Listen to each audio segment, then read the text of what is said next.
Isiniwalat ng isang dating Undersecretary ng Department of Education ang natanggap umano niyang sobre buwan-buwan na galing umano kay Vice President at Noy Education Secretary Sara Duterte. Sagot naman ng Bise nang solicit umano ang dating Undersecretary gamit ang kanyang pangalan. Saksi, si Oscar Oida. Sa loob ng 9 na buwan mula February hanggang September 2023, habang nanunungkulan bilang head of the procurement entity ng Department of Education o DepEd, buwan-buwan umano nakakatanggap ng envelope si dating DepEd Undersecretary Gloria Jumamil Mercado. Ang laman, tig 50,000 pesos kada envelope. Madalas daw nag-aabot sa kanya ng envelope ay si Assistant Secretary Sunshine M. Paharda. At ang sabi, galing daw ito kay Vice President Sara Duterte. Sa gitna ng pagdinig, inilabas niya ang mga sobre. Ang sakit naman nun, ordinaryo lang akong trabahante tapos inano ka ng Vice President, di ba? Ayon kay Mercado, kahit kailan ay hindi daw niya binuksan ang mga nasabing envelope noong nanunungkulan pa siya sa DepEd. Nang magretiro na, I sought some advice and they just advised me to donate it to a non-government organization, which I did. And that's the only time that I opened those envelopes in front of the people that I was donating it. And it was 50,000 per envelope. The reason why you are considering all these concerns is because you believe that the envelope is a bribe. Do you agree? Yes or no, ma'am? It's kind of harsh word to use, bribe, because if Or should I say, it is a means to influence your decision being the hope? It could be. sa kanyang affidavit, sinabi ni Mercado na noong October 2023, sinabihan daw siya ni Attorney Reynold Monsayac na dating Assistant Secretary ng DepEd for Procurement tungkol sa isang bidding. He suggested in the presence of other officials who was with me that the bidders should just discuss among themselves. Mag-usap-usap na lang para hindi masayang yung pera ng 2023. I firmly asserted that the procurement must be implemented and conducted in strict adherence with the rules. Kasunod umano nito, ipinatawag na raw siya ng Chief of Staff ng Vice Presidente na si Zulaika Lopez at pinagbibitiw na siya sa kanyang katungkulan. I was informed that I should tender my resignation effective that day. I refused to resign and I insisted on departing from service through voluntary retirement.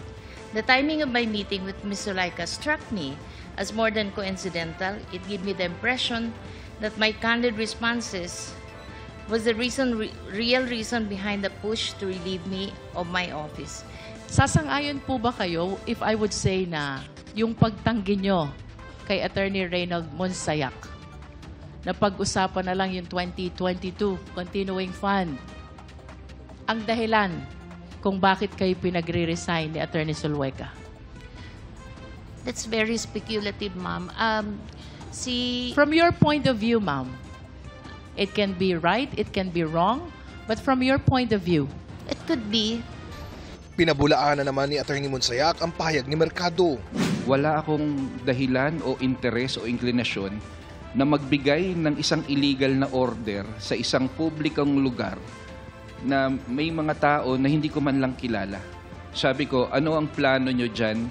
Kasi kung itutuloy nyo yung post-qualification at maglalaps yan, hindi na aabot yan sa December 2023. So, mag-decide na kayo kung ire-rebid nyo yan.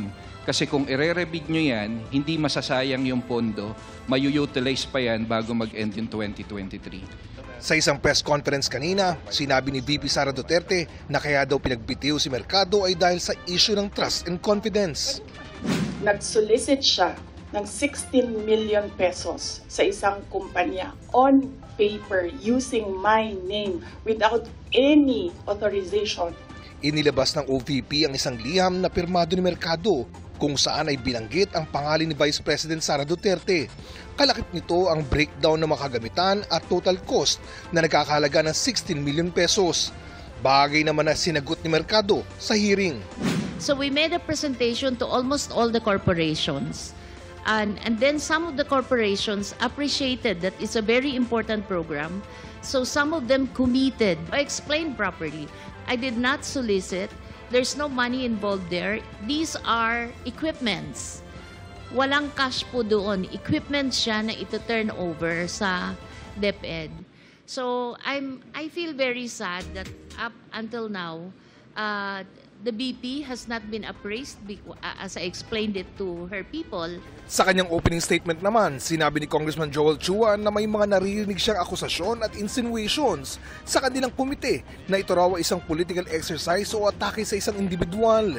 Klinaro ni Chua na nais lang daw ng komite na matiyak kung paano nagastos ang sinasabing confidential fund ng OVP. I must stress at this point that the sheer vastness of these potentially misused funds sets this matter apart from other instances of irregularity and disallowance. These amounts easily surpass the threshold for the crime of plunder under our laws. Hinihinga namin ng reaksyon dito si Vice President Duterte. Para sa GMA Integrated News, Oscar Oy ng inyong saksi! Mga kapuso, sama-sama tayong maging saksi. Mag-subscribe sa GMA Integrated News sa YouTube at para sa mga kapuso abroad, samahan niyo kami sa GMA Pinoy TV at sa www.gmanews.tv.